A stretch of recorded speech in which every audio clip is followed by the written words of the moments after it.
difficult shot, or I mean difficult sport, and my right shoulder from pool is just getting injured. So I did it for a year. I was getting pretty good at it, and I decided because I want to keep doing it and I can't afford to break, my shoulder, I switched from my left hand. So now I'm relearning everything on my left hand, and it pisses me off, but I will stick to it until I get better at it again. So.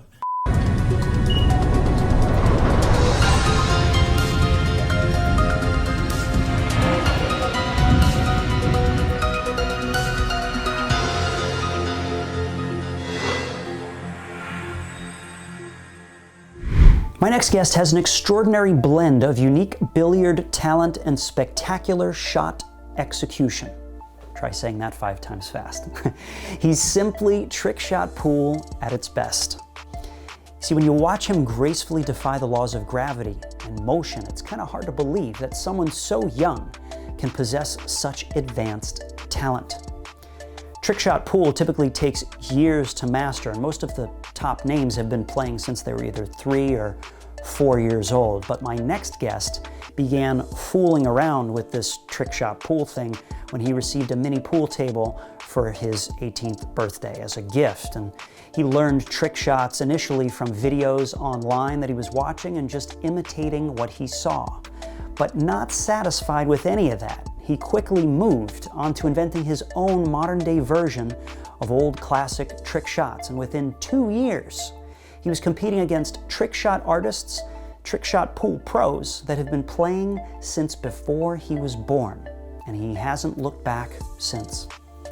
He's got a ridiculous amount of Guinness World Records to his name, and he might be the world's most viewed trick shot artist of all time, with over 1 billion views online as of July 2020. So folks, it is my absolute pleasure to introduce you to my friend Florian Venom Kohler. Check it out.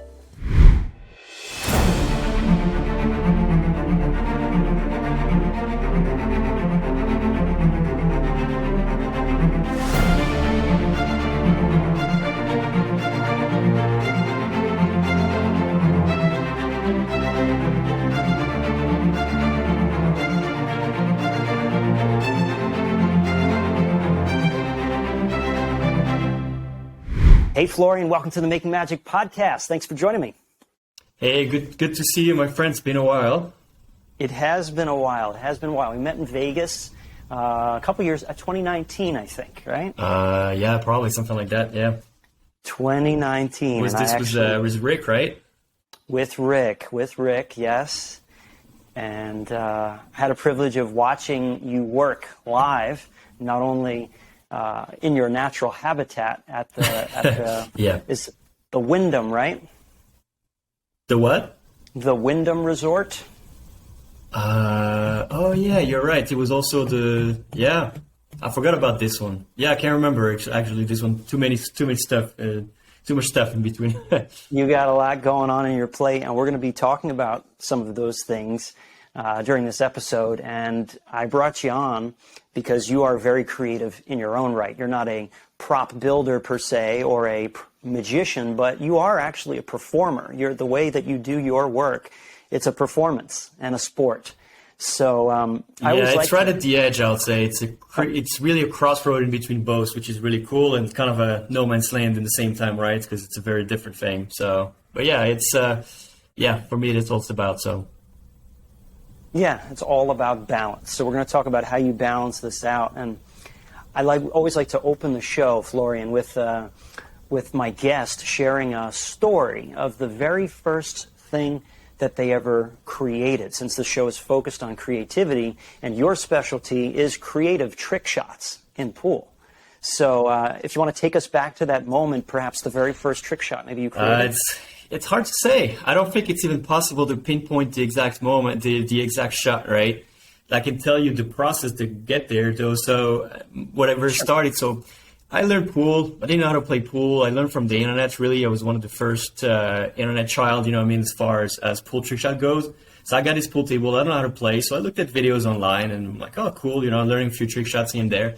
Then a couple years later, I knew probably all the trick shots I've been doing the last 60 years plus 100 years, right? Before really pool was invented. So I had the whole list. It took me like 2 years. And 2 years later, I'm like, man, this kind of sucks, right? I'm in the end of the roads. What am I supposed to do now? So Then I started creating my own stuff. I honestly can't even tell you which one was the first one. There's no memory for that, but I can tell you that I started to record, just put a camera, like, potato style camera, and started to record my own stuff. And, I started with video 1. That was 15 years ago. And today I'm just editing video 99 today, on YouTube. So, I mean, it's to tell you, the progression, and it's just compilation of shots, and it's just, I see the trick shots like a blank piece of paper, and I just like to draw something new on it, and it's just what I love. So can't tell which one was first, though. No way. Because you've got so much content and shots that you're I can tell you coming up with. Raw number, I probably invented about 10,000 new shots. So I can tell you the latest 10, one I've done, which could be yesterday, but I can't tell you the first one. Okay, well, we'll get to that in just a second. Let me ask you this, though. I always ask my guests, for their creative process, there must always be like a why. So for you, what drives you to keep inventing these new trick shots? It's really hard to say. I think I just love it. This is a personal thing, right? And I think the older I get, so I've been through all those phases, right? I started to create this thing, I'm having a blast. Don't think it's going to go nowhere. Damn, make a living out of it. Start to make a living out of it. You got to prove your worth. You got to win the titles, right? Did that, whatever. But I never quite enjoyed it. I never thought the titles were what I thrive in there, right? Then next thing in life, you got to make money, right? So you got to find a way, make money, blah, blah. Again, you sacrifice your creative aspect to it. And then finally now, nearing 35, I'm like, man, I just got to go back to the roots to see what I really like. And, in a way, you're like, man, I already invented 10,000 new shit. What am I going to come up with? But every single day I come up with a table and I'll find something new. Could be just a slight variation, but it will happen. And lately, the algorithm completely changed on social media. They want you to post reels, like short, fast, quick. And it's all about how much content you can actually pull through. So I put myself a challenge since it was August. I'm like, I'm going to post a new shot every day, or at least a shot every day. And since then, I've just been enjoying the process again. And, enjoying the process, and the views are going back again on Instagram and Facebook. So I guess it's just what it is, you know what I mean? So it is at this point just for me. It's just something internally is driving you. Yeah, and I think, maybe if you really push the envelope, it's like I want to be known as the guy that, really changed the sport completely. And I think at this time, with all the kids coming up on social media, I kind of forgot who the boss was. So I got to put it back in their face, and I'm like, hey, here you go, guys. I'm here. I've been doing it for the last 15 years. You are basically all doing whatever I've been doing 10 years ago. Give me a little credits. It's the game has changed kind of because of me.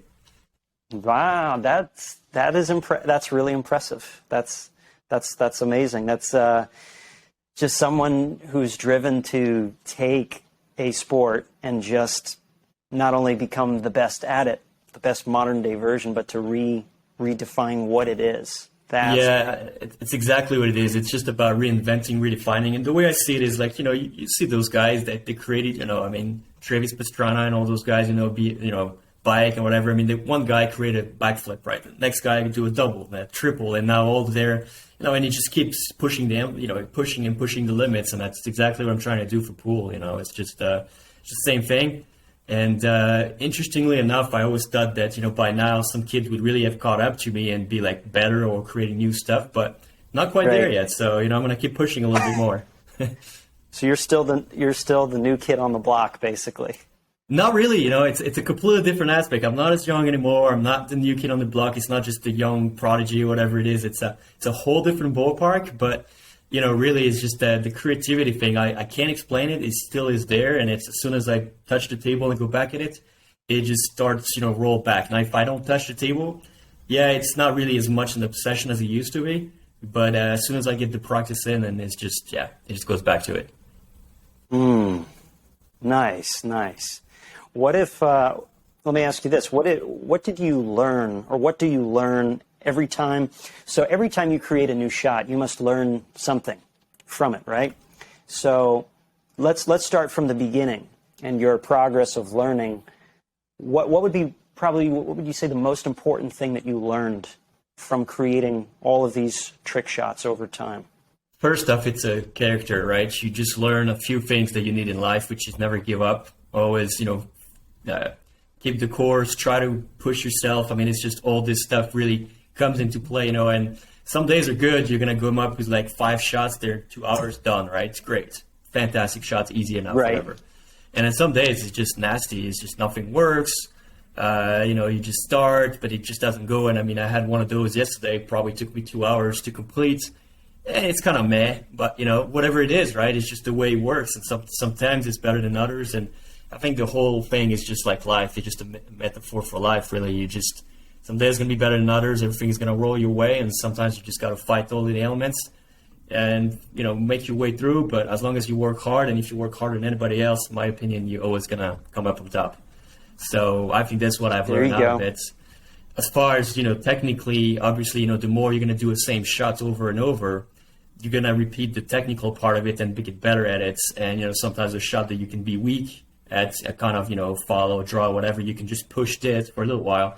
And that's how you get better. And I had this in the past when, my draw was kind of weak, and then I just worked on new shots, all that. And now it's fantastic. You know what I mean? So it's just one of those things. But yeah, I really think it's just character building. Character building. Yeah. I mean, it certainly does build character, especially if you can, if your mind and body can keep up with that pace and just keep just being okay, just finding this new inspiration every day, feeling fresh every day to be like, I don't care what yesterday was. This is what it is today. And we're just going to create something new today. And there's the refusal to fail too, the refusal to give up. I mean, and I think it kind of gets worse. I mean, I can count on my hands the shot I actually gave up on. I don't think it really happens. Maybe 3 in my whole career that I actually gave up. It's like, okay, it's really not possible. The rest, if I got to spend a week at it, I will spend a week just for the satisfaction of having it done. Sometimes, it's worth it. Sometimes it's not. But, that's me. Okay. So knowing everything that you know right now, Florian, if you were to go back and give your younger self any advice, would there be anything that you would tell him to prevent making the mistakes that you made earlier on? I don't think we make mistakes. I think we just learn along the way. And I think sometimes mistakes are part of the process as well. If you don't make them, you really can't, progress in life. So no, not really. I mean, I think I've just kept the course over and over, and, I just worked harder than anyone, and that's just the way it is, if I had known that I would lose a title here and there for one of those shots, I would have practiced more. But, I think mistakes are part of it. You can't regret your past. You just got to live with it. And if anything, you can influence only your future. So your past is what influences your futures. Well said. And this is just a question that I've been just dying to know. This is off the typical script, but where does all of your energy come from? Because I know to get those shots and that content, you stay up very late on a pretty frequent basis, like 2, 3, 4 in the morning, right? Yeah, I don't know, man. It's just, I'm built this way. I'm pretty useless in the morning, but at night it's just, I used to say when I play pool, my best pool was always after midnight. And my friends just called it vampire mode activated. That was just the way it was. That's almost everything we've done that I've done in life was always the best after midnight. It's strange. I think it's just some people are more nocturnal driven, and I think part of it is the creativity aspect of it. Mm-hmm. One aspect is nobody bothers you at late nights. You have less daily troubles. My brain doesn't really stop. I don't know exactly what I have, but I just don't stop. And it's a very hard thing to handle for a lot of people. So I think at night it finally slows down just a little bit to focus more on what needs to be done. And I think just the creative process just flows better. And I think it's kind of the same when those guys, tell you, they wake up early because they feel like they have an advantage of everyone else when they're up. I think I have the same thing. I'm staying later because I have an advantage because somebody else they're sleeping. I'm actually doing the work. You know what I mean? So it's in a way, it kind of sucks because sometimes lack of sleep is a real thing. But Yeah, that reminds me of what Mike Tyson said in an interview. Have you watched any Mike Tyson's stuff? I don't think so, no. Okay, well, you would like what he had to say, because I remember it was a quote and it really hit home with me. A reporter was asking him, they said, why do you get up at 4 o'clock in the morning every day to start training? And he said, because my problems and my competition gets up at 6 and 7, so I'm up before them. And he squeezes those extra hours in, so it's pretty commendable. Makes sense. Yeah. I think it's the same way. I just reverse the process, you know. Exactly. Finish the day on a strong note rather than start it. So.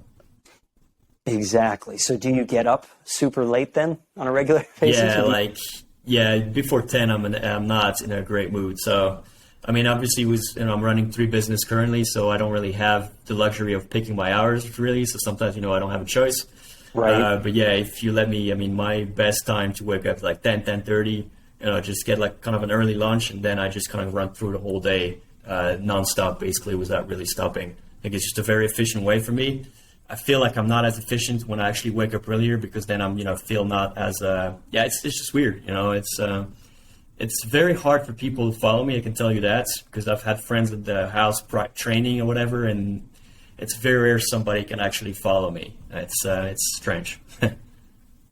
Well, yeah, you're a one-of-a-kind kind of guy. I mean, there's a reason why there's all the Guinness World Records on the plaque behind you.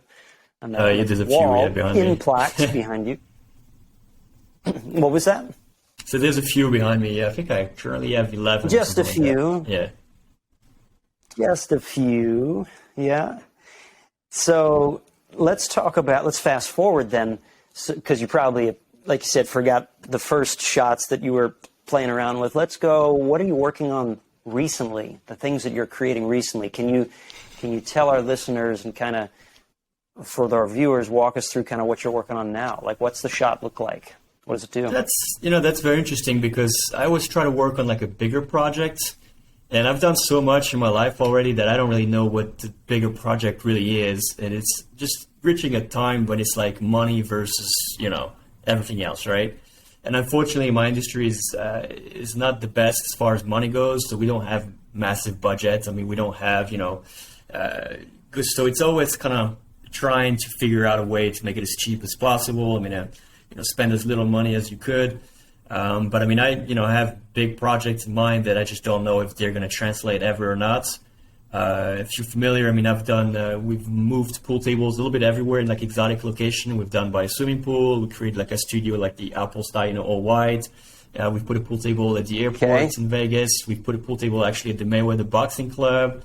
We've put table at the Valley of Fire, which is like a deserty, area in Vegas. So it's all been really cool, but I think we can push the envelopes even further. If you ask me, I mean, I need to go off an helicopter and moving cars and, stuff like that. So, that would be the cool thing to work on. So, but the problem is, again, budget. So on a daily basis, all I'm really working on is this Instagram thing or Facebook Reel now. Is like create a new shot every day. So that's going to be the yearly project. I'm going to have at least 360, if not, double, if not twice a day. So, what I mean? So there's a potential world when I could come up with like 800 shots this year, or the rolling calendar year. Wow. How long does it take you to come up with just one shot? Because I know, just like from what I do magic wise, you might be practicing for a really long time, and it takes just to get a video down, 80 some takes or more sometimes. It depends. It's all wide open. It could be an easy, clever shot that nobody came up with before. 5 tries done, 5 minutes, or like 3 minutes. Then it could be the worst shot in the world with like 1,000 of attempts, same spot for like five hours. But typical practice session, I would say usually 3 and 5 hours new coming up usually. And if not, it would be 5 to 10 total. I'd say if I can get, an hour shots, I'm pretty happy usually, because that's, a week of work basically. So. Yeah. And I guess because you're doing it so consistently and frequently, your time that you spend on each shot, generally speaking, goes down just because you're kind of locked in the flow. Yeah, and I think, usually it starts with a general idea. So it either starts with something brand new that never come up with, or with a variation of an old shot, right? Sometimes it's an old shot, and I'm thinking, okay, how do I make it different, right? And it's the same in magic. You have some of the staple tricks that are very easy that everybody knows. The question is, what can you do to make it either more impressive or more technical, right? And usually that's sort of how it starts. And then from there, it kind of stems out, right? Is it possible? I know right away if it's actually impossible, right? So maybe the concept is just wrong. If I know it's impossible, there's no point in going for it. But if I see there's a chance, guess I would keep going. So that's stems one, right? you can branch it out. So if it's not possible, is it possible if I just move the ball in a different pocket, right? Maybe, right? And if I remove a ball, if I add a ball, and it just kind of, there's a lot of pools, kind of like a lot of possibilities in one, in one way. So I think like for Trickshot, it's one of the best games because you just can always come up with something different. And just by adding, removing, or moving a ball, you can just come up with a different shots, the hardest probably would be what we call the setup shots, when we try to make several balls in one shot. And those are tricky because we have a lot that have been created, and it's not every day you can come up with a new shot when all the balls go in. So those could be the work, even worse than Magic, I would say. It could be like a year, to just figure out actually the shot, if it works or not, just, by messing around a few things. So.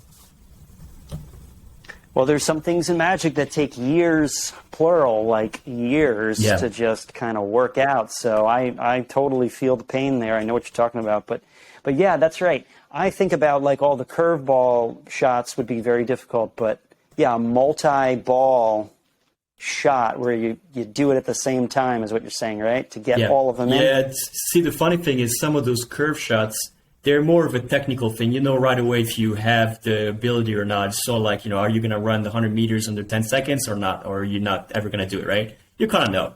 If it's a multi-balls, it's basically anybody could shoot it as long as you know where to set up the balls. So it's pure knowledge. It's a very different game, and it's a game of patience, a game of repetition and trying to just improve the process every time. And I know it doesn't make sense to a lot of people, but as a pool player, the humidity affects it, the way the balls are, if they're clean, dirty, so the temperature outside or inside, the fail, if it's brand new or not, the table. So there's so many factors too that makes you have to do the little adjustment that are, very, very time consuming.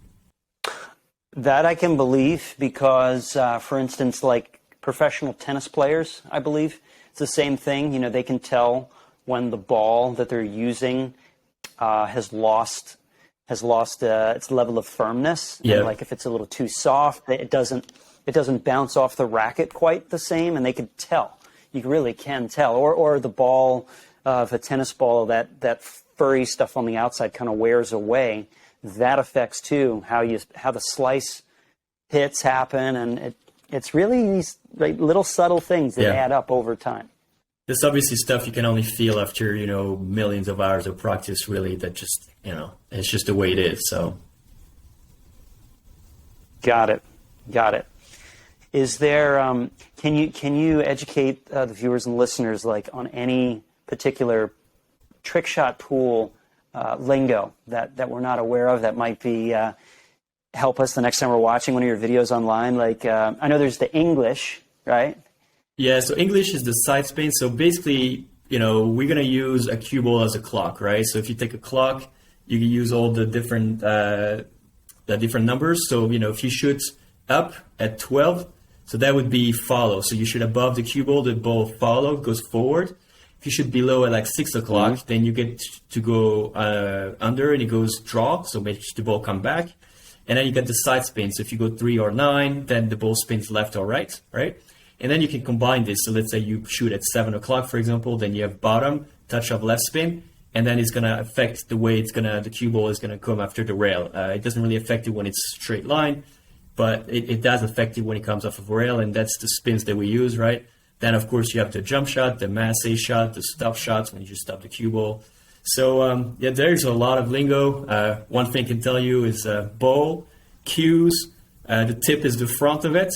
That's just the little parts. Then you have the ferrule right below it, and then the rails are the cushions basically, and then the cloth or the felt is the surface. So, okay, I think that's that was pretty much as clean a as mini, possible. Yeah, yeah, that was a mini terminology masterclass for pool right there. I never thought about thinking of the ball as a clock face, but that makes total sense. Like. I think I've heard that at pool games, like I'm going to do, 3 o'clock to get it in the left pocket and bounce it off the rail. And so that's yeah, actually that's the whole, it's like that's chess the whole almost. concept. Like you gotta. Pool is very interesting. It's got an aspect. It's a crossroad of everything. It's in between a sport, a mental game, and a strategy game. It's really interesting. I don't quite think there's a sport that's just like it. Usually it's more athletic abilities. They're gonna, beat somebody or something. But pool is one of the toughest sport mentally. That's probably the only game that you could actually play in a final in the World Championship and not have a chance to even play. Because somebody could actually run out. So a break and run is when they break and then run the table and then, starts again. So if it's a winner break format that somebody could actually technically run the entire table, you wouldn't have one shot. I don't believe there's any other sport in the world when this happens. You usually play against somebody or compete against somebody. All right. So mentally, this is very hard. That makes it part of the sport. And it's a very, very tricky aspect because we have to learn to make the chair, which is waiting and then just hoping to get a chance and somebody makes a mistake. Right. So that's a very mentally brutal game. And as far as playing at top level, same thing. You just cannot miss. So it makes it very, very mentally. But now sometimes it happens that a different kind of game or different rules or even just the balls don't really spread the right way. Then you go into the chess match aspect when you have to forbid the player to make a ball or actually entice him to make a mistake, right? So, and this is where it gets very interesting. So I'm not sure, the package to be the best pool player would be, but it's somewhere in between, being mentally ultra strong, very solid fundamentally as far as an athlete goes, the right mindset, and also being smart. So it's very interesting. Yeah, because you got to plan those shots out in advance because you look at the pool table and that's why you see people, right? They're going around the pool table and looking from different angles because they're trying to map it out in their head, just like a game of chess. Like, if I take this approach, this would be the outcome. But then if that's the outcome, that could make it easier for the other person to get the whatever ball in, right? So you got to think not one step, not two steps, probably at least 3-4 steps ahead, right? Yeah, I think I'm pretty much 5 ahead usually, as much as possible, 5 ball ahead, if not the entire table. The problem is, so you have plan A, right? And then sometimes you just go away from the plan a little bit. So then plan B starts, right? And then plan C and then plan D. So some tables are very easy. You can predict them to the very end and do it perfectly. And some of them are what we call clusters. The balls are stuck together when you have to actually plan several plans, right? Or planning 2 in 2 moves or planning 3 moves rather than just one. And so it's a very interesting thing, but it's kind of easy to see the table as far as if it's open. And you'll see the players make a few balls and stop. They don't stop because they don't know how to make the next ball. They don't know how to make the ball after the next ball or the next ball, you know what I mean? So it's usually what it is. So we think in sequences no matter what.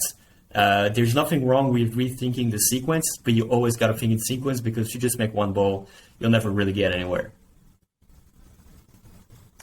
And that's another metaphor for life. Like, it's always best to, of course, sometimes things don't go according to your plan. Even though you have a sequence in your head, you might have to adjust, but it's always nice to have kind of some structure.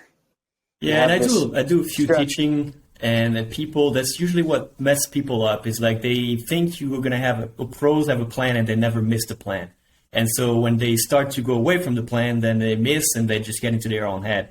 What they don't realize is we miss too. And the plans changes all the time. What you need to do is be able to identify when to throw away the plan and restart a new one, right? So, but I think it's the same really in every sport for that. Right. It's a great lesson in detachment from an outcome because it's almost a gamble too because, like you said, those other variables coming into play, sometimes you don't have control over them and you say, well, this is going to be my plan in sequence. And then, oh, shoot, three hits in, I'm a little off sequence. So now what's the new sequence? And I got to come up with that new sequence. I think what makes the game so interesting and also so difficult is that we always try to control something that is uncontrollable, right? Because if you think about it, the break is a randomizing sequence, and we try to control it as much as possible in ways that people won't even know. I mean, there's really, at high level, there's interesting way. I can even set up the balls in a certain way to maximize odds. So it becomes a little bit like poker. Now you have odds to make balls rather than miss them, right? But that's obviously something that's frowned upon. We don't, that's for like gambling more other than normal pool. But if you're just in a straight up tournament, break, the balls are supposed to be randomized. And so the only thing we can control is the cue ball after the break, try to put it in the center. But again, it comes to probabilities. If we leave it in center, we have more views around. Doesn't mean you're going to get lucky, right? So it's a very frustrating game. Right. It makes people nuts. I'll tell you that. I don't think there's one of the old-timer pro that actually ended up being normal because it just drives you nuts. Because they're too busy overthinking the next sequence, right? It's you're trying to control something that's an uncontrollable beast. Imagine fighting a beast for 40 years. It'll damage you. No, I got you. I got you there. What would you say then, doing what you have for how many years now? You said 15, 20 years you've been in the sport? 15, yeah. Sorry, what was the question? Was I right with 15 or more like 15, 20? Correct, yeah. Oh, I said, was it more like 15 to 20? Okay, 15. And this is proof, folks, that, for instance, some people think that, someone who has 30 to 40 years of experience is going to automatically be better than someone that has 10 years of experience or 15. But as you know, that's not always true, because it's kind of like, what do you do with that time? A person can accomplish 2 times more per year. And then, if they're doing 15 years, that might equate to 30 years of experience, because you've crammed so much in each year. And that's kind of how I see it with you, Florian, because you are just cramming everything in each year. Yeah, it's 100%. I started only when I was 18, so that wasn't very early. Some of those guys have been playing all their life. But in the few years that I put in together, I probably put double the time of practice than most of them have done. So does it really equal to 15 years? Maybe not. Maybe it's more like 30, or if you try and generalize. So, but I did reach a pretty, world-class level in only about 4 years. But that was intense. That is, probably 7 hours a day practice, plus work or school, whatever, right? So not everyone can do it, but if you have the drive, that's a thing. Oh, which leads me to the question, how in the world, I'm sure people want to know, how the heck you balance something like that? If you're going to school, well, I guess it's probably easier earlier on in life because you have less responsibilities. Oh, yeah. You're not a husband with a child and lots of bills over your head. You just go to school and do the pool, right? That's it. Yeah, that was the easiest part of life, really. You don't have to worry about anything. I was going to college in the morning, right? Whatever it is. Then I came back to eat usually. 7 p.m. I was at the pool room practicing till 2 or 3. And then next day, and same thing and whatever, right? Then when I started working, I actually finished my degree. I'm actually an optometrist. So that was my real job. Then, I started to work, but I just didn't like the job. It was a little boring, in my opinion. So I started to do shows and whatever. So I was leaving the weekends, putting full weeks of work. And I'm like, screw that. I'm going to try to make a living out of it. And there was no way in Europe. So I decided to move to the US, and it just kind of worked out. But it's just all practice. And, even now, so I have, so currently I have the pool business, obviously, here. I also own a pool league, billiard league for amateur. We take care of about 850 people on a weekly basis here. So it's pretty big, right? So I run also 45 events a year for them, plus, the league. So it's a pretty big deal. Wow. And then we also have a trophy business now. So it's a lot of things that go, together. And I'm still probably putting at least 30 hours of practice a week, if not more. Wow. And you said a trophy business? Yeah. Trophy. Yeah, make plaques and trophies. So you guys make custom trophies? Yeah. Easy peasy. Interesting. Easy. Nothing to it. Okay. What about, are there any, what would you say, what type of pool techniques would you say you're best at? What's your 100% the massage shots, which is when you hold the cue vertical, it makes the cue ball curve, what takes a lot of backspin. I don't think anybody is really quite where I'm at right now. I really pushed the limits. Again, because I was the one probably that practiced the most, and I had no shame in destroying my tables. This one by far, this is actually where I got my nickname. as Venom, because I was a poison for the tables. I literally destroyed them. So yeah, and it's a true story.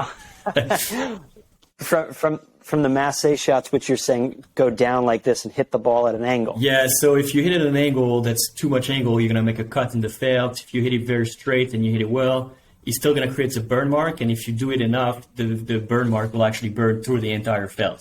So you'll have literally look like cigarette marks pretty much on the table, which is kind of weird, right?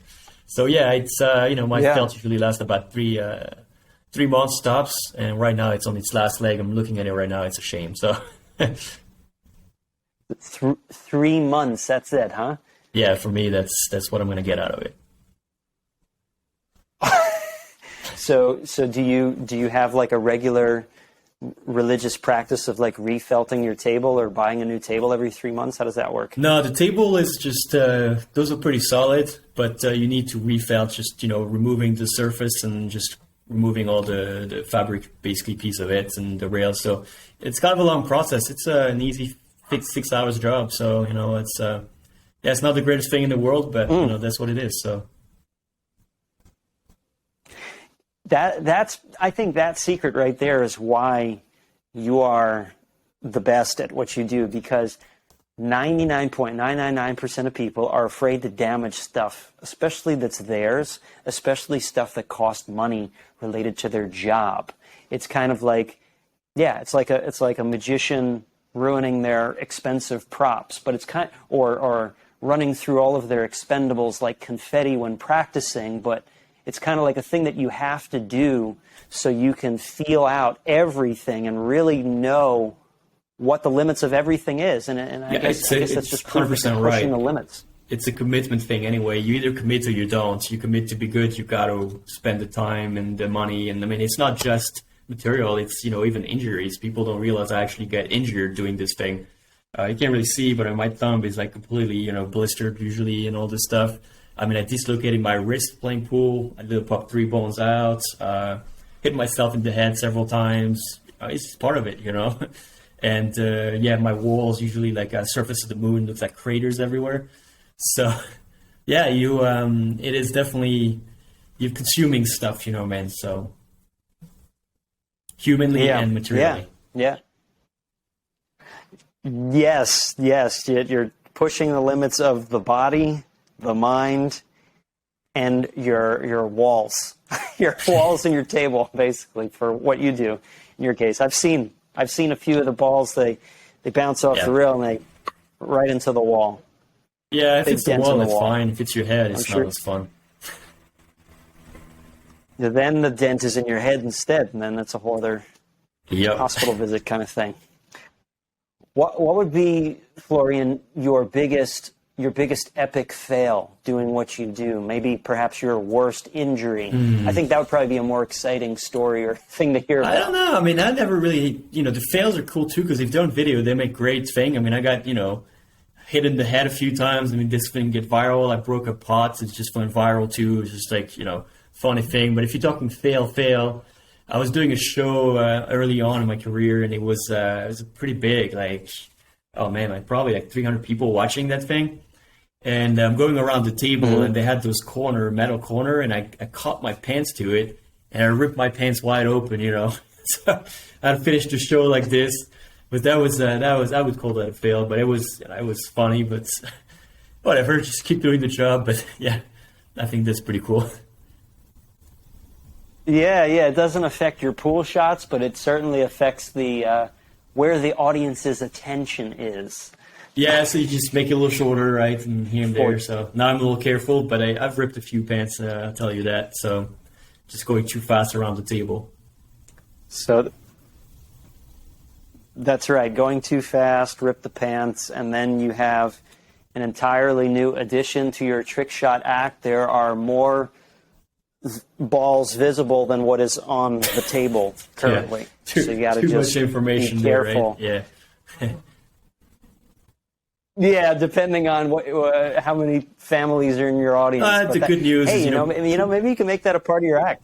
Yeah, the good news is pool is a very, kind of it's hard to say, in a nice way, but we're kind of rednecks, you know what I mean? Like, it's just a more fun thing. It's not a formal thing, you know what I mean? It's not, we're not judging. We're just a little bit different, you know what I mean? We're just love to have fun, and it's a little more wide open and not as formal. So it's like, actually, I think it went well. I mean, you've seen the show. I mean, I make fun of people quite a bit. It's pretty, it's pretty open, and I'll make fun of people, you know. So it's just, I think it's just part of the act, and I think that's why it's so fun. And the funny thing for me is actually when I go back to like a more corporate setting, I got to refrain myself to be too outgoing, and it's like, okay, so don't insult this guy, you know, and don't don't make fun of this guy too much because he's the CEO. You got to be a little careful here. So, but the good news is I can kind of switch the lanes here and make it a different way every time. So I can adapt definitely the act to what it is. Nice. What did this would be the great next follow-up question to that. So, ripping the pants, breaking stuff. How about this? Those are all accidents, right? That you weren't expecting. But would you say there was maybe perhaps a trick shot that you created that was a result of just a complete accident, and then you just kept it and you're like, hey, this is the thing? So yes and no. Yes, it definitely happened. However, we've never, and that's something I pride myself in the 15 years, we've never kept a fluke in if we cannot remake it. So I don't remember any video that I've not redone a shot that I may have found by accident. So yes, I did find a few, but I've always redone them because usually on top of that, if you find it by accident, then it's probably not going to look the right thing because the angle is probably not right. There may be a ball hanging in there, whatever. So since I don't use any trick photography at all, there's no video editing at all really as far as this goes, we just kind of have to go for it. Now, if you're talking, I think the most accident-wise is probably one of the Dude Perfect trick shots. If you remember there's a 3-table, it's what we call the butterfly shot. So it's 6 balls lined up in a very formal, standard, traditional formation. If you hit them right, they'll go to 6 pockets, easy. So we decided to add 3 tables, right? And I know the shot is possible, I'm sure of it, there's no way. So you just got to bounce from one table to another, and then it goes and open the stack. However, I think it was like the second try, I did the same shot. I did the shots, and I cut the lip of the rail on, I think, the second table, and it just hit it dead perfect when, 3 or 4 feet in the air, and landed dead in the middle of the stack and just opened them, make it perfect. So, is it a fluke? No, really, not really, because that's what we're trying to do. Did I try to achieve it exactly this way? No. So funny thing is after that, I'm like, I can't keep that. It's like a fluke, right? And they're like, well, you got to keep it, whatever. So we ended up doing it again. And we did the standard version, and then we looked at side by side. I'm like, yeah, okay, keep the one that looks fluky, and and that shot went everywhere. But that's probably the only one that I have sort of a story like that. And again, it wasn't really a complete fluke because the balls were going in the pockets it was intended to. But it was pretty much. You kind of had to rely on physics to kind of do the rest. Like, you had an idea of where it was going, but it's so hard to predict. No, it was going. That ball to fall down. It was going perfect anyway. It would have went. It's just a matter of bouncing it the right way. But instead of catching the end of the rail onto the rail, it would have just not catch the rail, just jump over again with just a single bounce rather than that bigger bounce, right? So, but I mean, really, this is the most I can think of. But if we go back to that exact video, I mean, I've had a shot, for example, in there that took me 3 hours, and I destroyed 3 Q out of it just to do it, and it did work. But there was no fluke at all.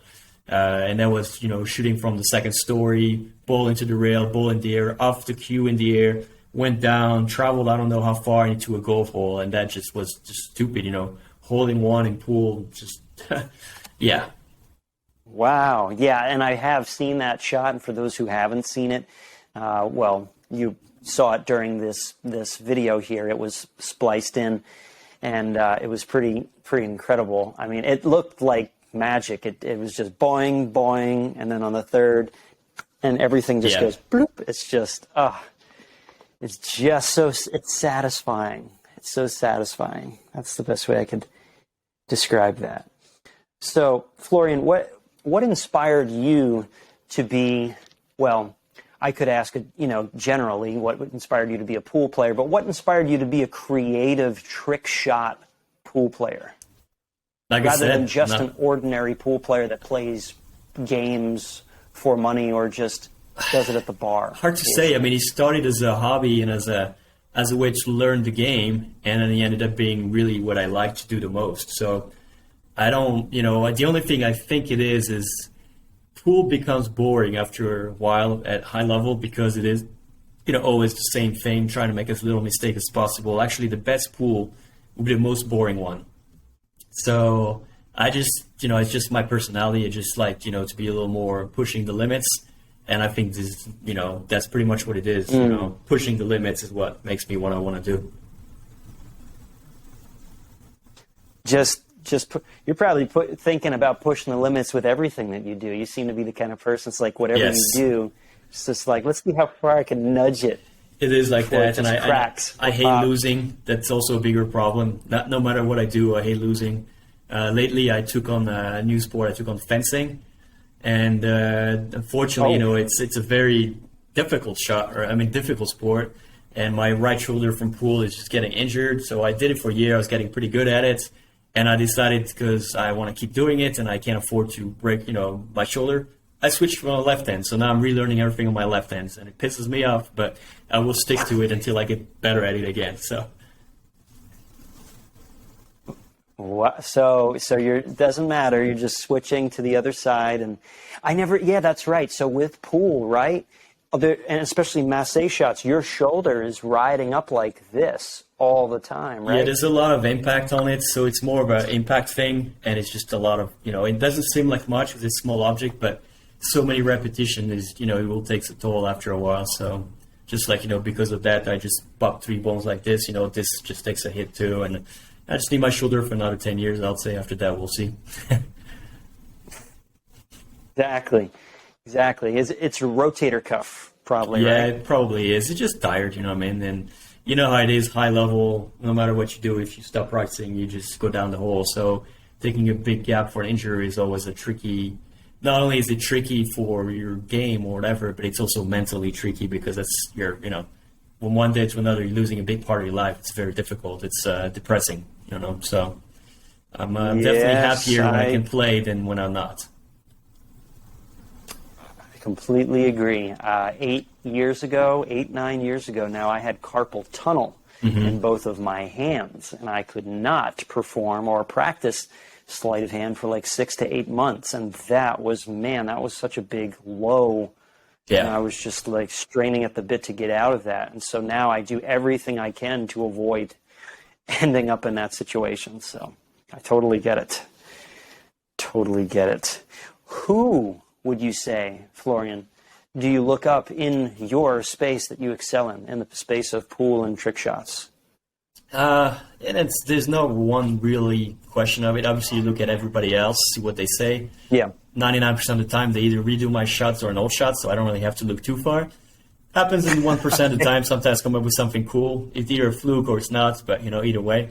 So you can look at the other sports a little bit. They are related. So we different kind of pool, more like 3 cushion, which is a no pocket pool table, no pocket tables, only 3 balls. So it's a very interesting game, very popular in Asia, and that is something that I look into it because the felt is thinner, the balls are bigger, they have more spin, so you are able to get some of the shots imported into pool, but just by really hammer it down. So that's been a very big inspiration. But if not, every kind of thing. I mean, magic, card throwing, basketball, golf trick shots a lot. I'm looking at the golf. Some of those golf trick shot guys are very creative. Every kind of trick shot really that I can find online, I try to kind of see if there is something to be done in a similar fashion. And I've imported a bunch of those from what's this guy juggling too? Juggling Josh, he's got some cool stuff too. But yeah, I think that Josh Kelly for golf trick shot, he's had a bunch of very creative, cool shots. One of them I remember was just hitting a ball and putting in the golf bag, right? With the club straight in the golf bag, and I did the same thing as a pool cue, and it ended up being pretty cool. All right, so that was one of those, and The rest is like even basketball, skateboard, whatever it is, skateboard a lot too for some reason. And I still think one day I'm gonna do a nice collab with a skateboard guy, because I think it would be really cool to just have the mix and match on the table. I think it'll be sick. But yeah, anywhere I can find it, really. I agree. You and Rodney Mullen should definitely do a collab. You know about Rodney? Yeah, of course. Childhood hero right there. So. Oh, really? Okay. I didn't know how much you knew about him, but yeah, he was. I wouldn't say he was my childhood hero, but I was not was that into far, skateboarding but, earlier yeah. on. Go ahead. Yeah, and I was in. No, it's okay. I was into skateboarding earlier in life. Never got good at it because I kept getting injured, and I was afraid of really breaking something, because you could really bust yourself up skateboarding. I do remember, though, learning about Rodney's work just through the Tony Hawk Pro Skater games and stuff, and I just went down the rabbit hole, the Rodney Mullen rabbit hole, and it's very deep, and it's very, oh man, the guy's so smart, and you can learn so much, and just the way he manipulates the board and plays with physics. Yeah, it's a beautiful thing. Absolute genius, game changer for the whole thing. Again, all the kids they basically owe him pretty much everything, because there was stuff, but nothing quite like it. Is it he's surpassed now, but it took a while. It took probably a good 20 years for somebody to really push the limits. And again, now the creativity is, it's just what it is. But not only that, as far as the technical aspect goes, I took a lot of inspiration when we edited our videos. We tried to do basically the skateboarding videos for pool, and that worked really well in a way. So, and actually one of the guys that, my main guy that does the filming, that's his whole thing too, is he was big into skateboard as well, and we just kind of throw in that thing in, and it's just, I still think, Noah, to this day, those skateboard and BMX guys are probably the most creative on the internet as far as the video aspect goes. I mean, it's just outstanding. Keep in mind, though, bigger budgets, right? Bigger brands, bigger budgets, so it's a lot easier to make it happen. Unfortunately, us, it's a bit of a problem. We don't have quite access to that big money. Interesting. You would think though that sport would, because aren't there like high rollers that watch the game and interested in playing the game? Yeah, but it's big? Pool's got a very bad reputation, and for example, it's been a while, so I probably can't say it, but I was in heavy talk with Red Bull a while back to create something like they have, because they was looking for new sports. And he ended up going all the way to Austria. I was the main guy, and the decision ultimately was pool is too much of a bad image for sport, and they just didn't want to risk the brand to be associated with that.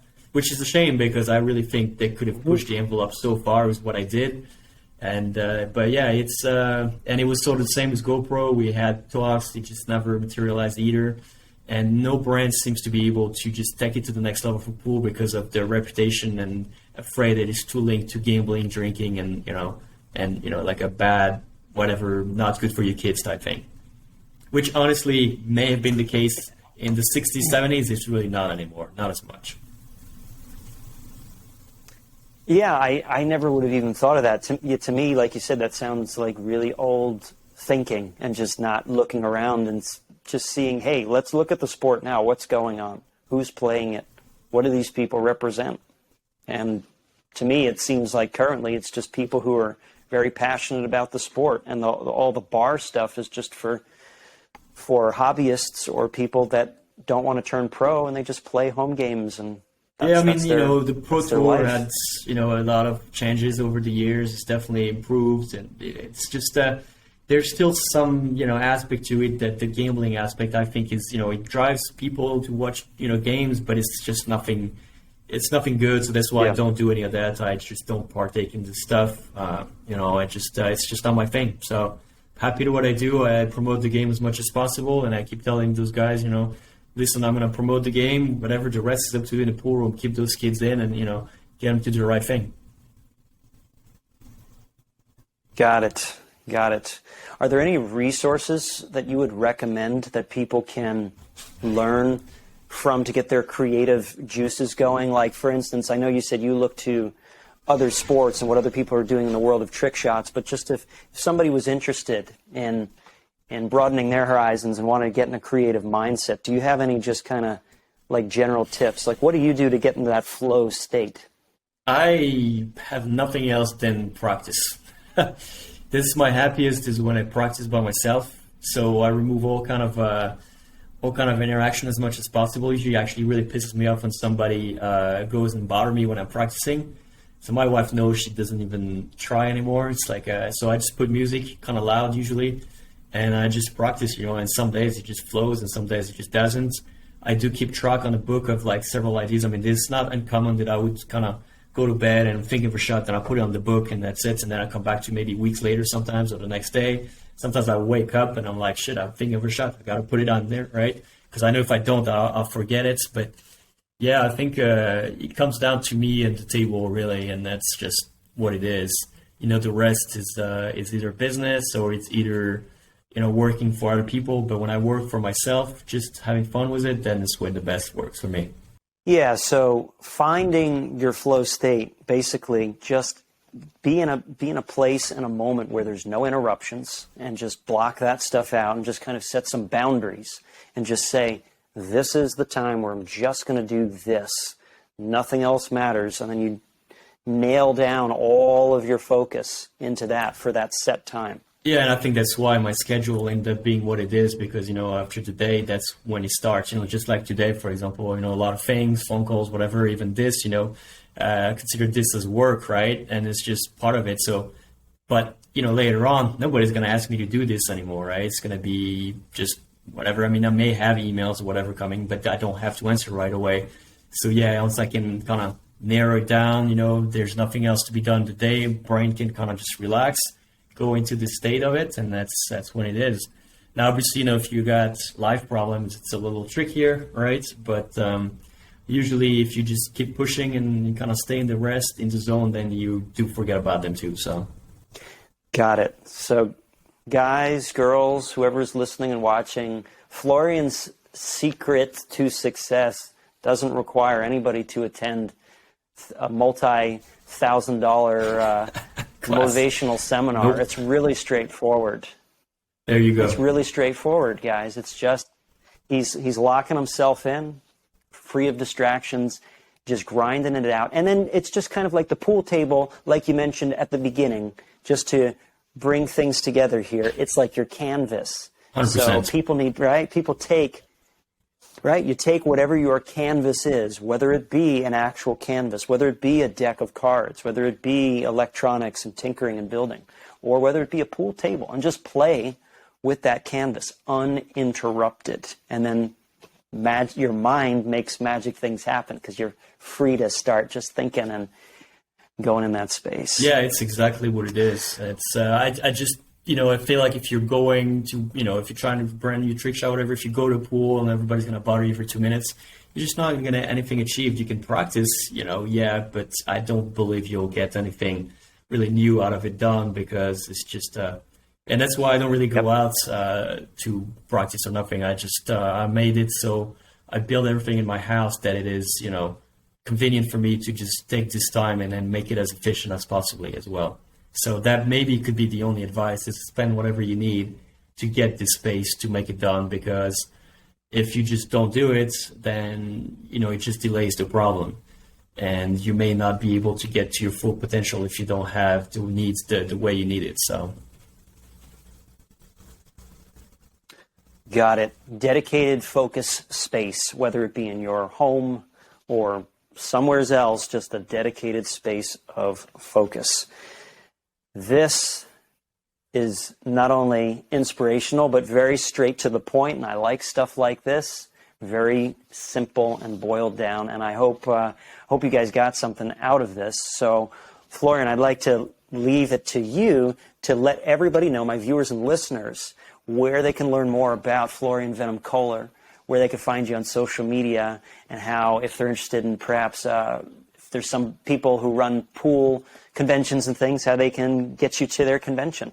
Yeah, for me, it's pretty easy. I'm pretty much everywhere. But, website, venomtrickshots.com with an S at the end. Everything's in there, all my info, contacts. Yeah, we have, I do pretty much everything for from like simple stuff, simple pool room shows to like big corporate gigs. So sky's the limit. I've done commercials, TV doubling, whatever. It's just really all open. And then as far as social media goes, Facebook, I believe it's at Venom Trickshots official, at Venom Trickshots on Instagram, and probably the same pretty much everywhere. And YouTube is used to be my main thing. Now it's kind of shifted a little more to Facebook, but I do post every day. So make sure you subscribe, and make sure you try to. It's not even about supporting really, because obviously I got a store, and I do sell my own cues and stuff like that. But I'm not a guy that really pushes for sales. I like my stuff to be seen, and if you guys can take any inspiration out of it, that's my favorite thing really. So I'm kind of tough to work with as far as selling stuff out of it, because it's just not me. I'm just not a good It's obviously cool when people support me, but I feel like there's so much more to be done when you can just inspire people rather than try selling making a few bucks here and selling them something. So, but any help's appreciated, obviously. I agree. You are more. Yes. And you are just becoming a person, well, you already are, a person of value rather than just your goal of making money. And because what you do is valuable and you're providing lots of value, people will be more apt to reciprocate in return. So you guys know how to find Florian Venom Kohler. You guys have heard his story, and you guys understand how passionate and how focused this guy is. So I hope this was inspiring, insightful. And Florian, I hope we get to see you again in person in the future. I got a chance to see you in person a few years ago. There's a connection here, but you guys, this has been absolutely awesome, and I got a lot out of this interview. I hope you all did, and you all have been watching and listening to another episode of the Making Magic podcast. Feel free to subscribe, spread the love, share this episode with all that you think can benefit. So this was Florian Venom Kohler, and thanks so much for being a part of the Making Magic podcast. Bye, everyone. All right, cheers. We'll see you guys in the next one.